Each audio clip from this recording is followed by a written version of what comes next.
হঠাৎ প্ল্যান, ছোট্ট করে সাজুগুজু করে বেরিয়ে পড়লাম আরোহীকে নিয়ে। সঙ্গে ওর ছোটো বাড়ির দাদানরা সবাই আছে, দাদান আছে, মিম আছে, সবাই আছে। আমরা এয়ারপোর্ট ক্রস করে চলে আসলাম বেশ অনেকটা।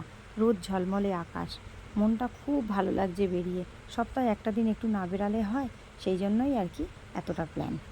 তো আমরা এখন আস্তে আস্তে সায়েন্স সিটির দিকে এগিয়ে চলছি। সায়েন্স সিটি আমরা ক্রস করছি, তোমরা দেখতে পাচ্ছ। এরপরেই আমরা আস্তে আস্তে এগোতে চলেছি। দেখো তোমরা, পার্ক সার্কাস মসজিদ, পার্ক সার্কাস মসজিদও আমরা পেরিয়ে ছুটতে চলেছি। এবার আমরা কলকাতার সবথেকে বড় বিল্ডিং ক্রস করছি। বড় বিল্ডিংয়ের পরে রবীন্দ্র সদন আমরা ক্রস করছি। রবীন্দ্র সদন ক্রস করার পরে আস্তে আস্তে দেখো ভিক্টোরিয়া দেখতে পেয়েছি আমরা। আহা, মনটা বেশ একটা প্রেম প্রেম ভাব হয়ে গেল। তারপরেই আমরা আকাশবাণী ভবন ক্রস করে চলে এসেছি ট্যুরিস্ট স্পটে।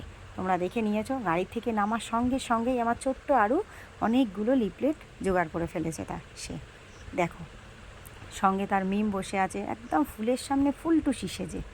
মিমের পাশে বসে বসে বেশ কিছুক্ষণ গল্প হয়ে গেল। তারপরে আমরা বেরিয়ে পড়লাম বিভিন্ন স্পট ভিজিট করতে, যেগুলো বিভিন্ন স্টলে দেশ বিদেশের যারা ট্যুরিস্ট এজেন্ট তারা আর কি স্টল দিয়েছিল ওখানে। সঙ্গে পাপা আছে, পা ব্যথা হয়ে গেছে বলে পাপার কোলে উঠে একটু আদর খেয়ে নিচ্ছে। আর দাদান তো ঘুরতে যাওয়ার জন্য একদম মাথা খারাপ করে ফেলেছে। বছরে একটা দিন একটু সুন্দর ট্রিপে না গেলে হয়, কয়েকদিনের জন্য। আরোহীর স্পেলিংটা দেখে আরও চিনতে পেরেছে, সেই জন্য ও মাম্মাকে দেখাচ্ছে।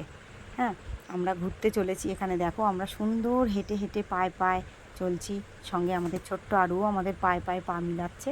আমরা বিভিন্ন স্টলগুলো ভিজিট করছি আর জিজ্ঞাসা করছি কোনটাতে কত খরচ। আমরা এর মধ্যে ঠিকও করে ফেলেছি কোথায় ঘুরতে যাব। মাঝখানেই আমার ছোট্ট আরও একটু ফটোশ্যুট করে নিল। আর মিম তো বসে বসে কোনো কাজ নেই, শুধু হাসছে। একটু নিজেকে দেখিয়ে দিলাম এক ঝলকে। আর বরমশাই মেয়েকে নিয়ে বসে আছে কোলে নিয়ে। এরপরেই বাবা, ট্যুরিস্ট স্পটের সামনে একটু ফটো না তুললে হয়? সামনে ভেলপুরির দোকান, মনটা পুরো চলে গেছে তার বাস্কেটের মধ্যে। সেই জন্য একটু ভেলপুরিও খেয়ে নিলাম আমরা, পাপড়ি চাট খেয়ে নিলাম। আর ছোট্ট আরও সে তার আইসক্রিম দেখে তো একদম পাগল, কখন খাবে। দিয়ে দিলাম তাকে একটা আইসক্রিম, ব্যাস তার পছন্দের আইসক্রিম। সারাদিন গড়িয়ে এবার সন্ধ্যা হয়ে গেল, পেটে তো ছুঁচোয় ডন মারছে। চলে আসলাম আমরা মিত্র ক্যাফে। মিত্র ক্যাফের ভিতরের পরিবেশটা এতটাই সুন্দর যে তোমাদের মন ছুঁয়ে যাবে। যখন তোমরা সময় পাবে ঠিক সময় করে চলে এসো একটা বারের জন্য, দেখবে তোমাদেরও ভালো লাগবে। দাদান তো মুখস্থ করে ফেলেছে কি খাওয়া যায় না যায়। তার ছোট্ট আরোহীকে নিয়ে পাশে নিয়ে এবার আমরা সারাদিন পর ঘোরার পর একটুখানি যদি ঠান্ডা ঠান্ডা আমপান না হয়, ভীষণ ভালো, খুব সুন্দর টেস্ট হয়েছে মাম্মা। তার ছোট্ট আরোহী সে বোঝাতে চাইছে। এরপরেই আমরা চলে আসব মেন কোর্সে। আমরা এবার এখন তন্দুর চিকেন খাবো।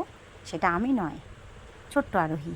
আর তার মিম খাচ্ছে এখন পনির কবিরাজি। সে তো এখন নিরামিষভোজী, সে তো নিরামিষ খাচ্ছে। সপ্তাহে 5 দিন সে নিরামিষ খায়।